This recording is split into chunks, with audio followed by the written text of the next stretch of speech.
Hi, I'm Caroline Busby. I'm an artist and I have a studio up in the Children's. Today I'm going to go through how I'm going to be varnishing and oil painting and the process it's taken me to get to this stage. The first stage with oil painting, for me, this is all for speed, is to do a grinding where I'm using an oil paint diluent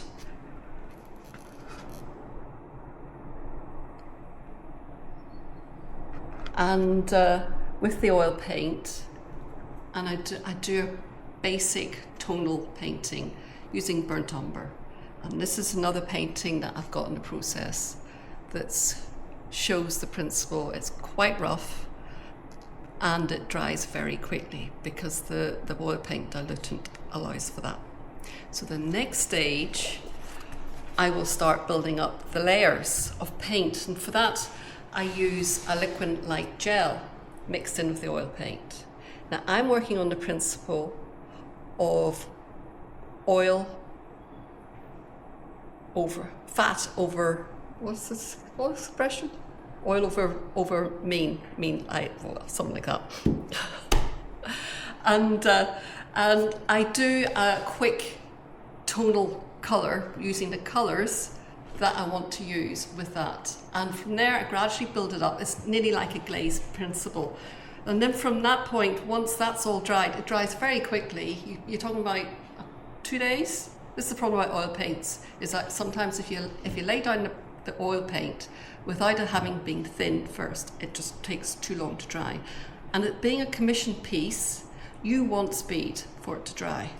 So then once you've built up that next layer of colours over your first tonal layer, you need to start laying down a thicker type of paint, and you've got to start using more oil in your mixing. In this case, I would use a drying linseed oil, which is like that.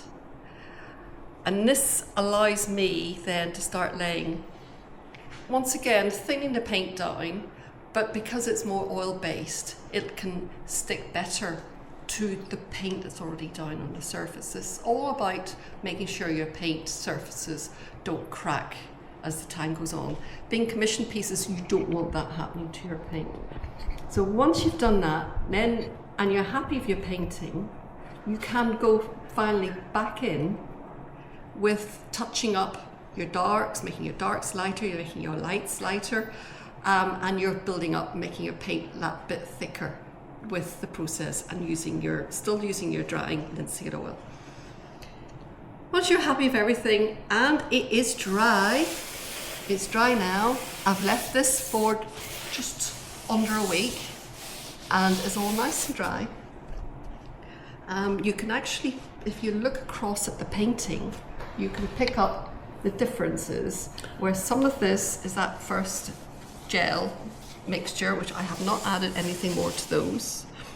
But in other areas, you can get that shine, which is introducing the oil, the thicker oil paint coming through here.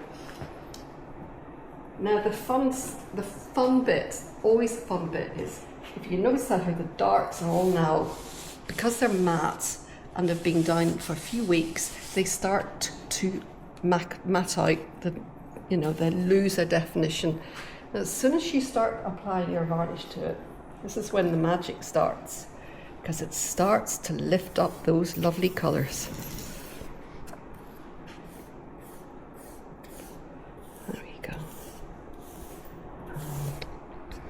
Now what I'm using here is an exhibition varnish, because if I was using a standard oil paint varnish, I would technically have to wait 6 months for the original oil painting to sufficiently dry before I can move into this layer.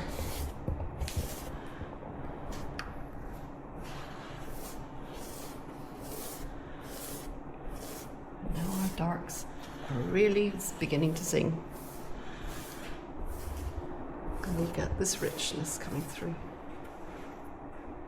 The other thing once I've used this exhibition varnish, it's only a temporary varnish, but I then can, after 6 months, come back over it with the full oil varnish. But what it does let me do, it lets me get it framed. I would allow 2 weeks for this varnish to dry properly before handing it over, framing it and handing it over to the clients. But it lets me get the process done quickly. This is called exhibition varnish to suit people who want to show their paintings fairly quickly after painting them, so that they can get them framed and get them off to art shows. And there we have it.